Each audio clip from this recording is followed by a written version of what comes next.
it's Unisight. Welcome back to another video. If you haven't already, please subscribe and drop a like. And without further ado, let's get started. So this is a tutorial video, and this tutorial video will be a tutorial on how to juggle free rings. And before you start practicing, I recommend you have a good set of free juggling rings. I recommend these Juggle beginner juggling rings, and they're good for beginners because they're not really high tech and professional rings. They're good to last you how to begin juggling. And I recommend to have some cushioning on the table so that you don't damage the table when you drop it. And let's get to the tutorial. So the first step is to have one ring, and you just set the two rings aside here and practice getting used to the first ring. And I recommend you do this inside because it can be windy outside and the wind can disrupt your patterns of juggling. But so you just have to get used to the ring. And some people might catch it on the bottom like this.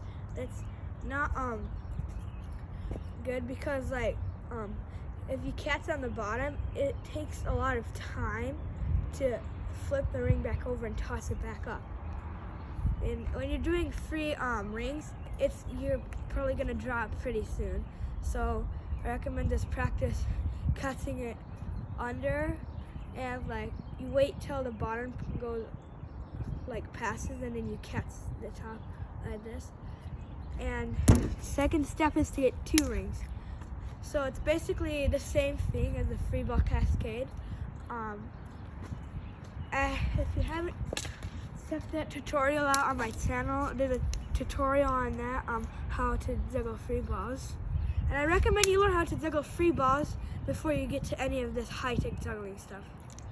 And once you've gotten very used to doing two rings like this, you might drop them a little bit, and that's why I recommend you have a lower table, not like this one, so that the rings fall and it doesn't fall on the ground. You don't have to bend it and pick it up all the time.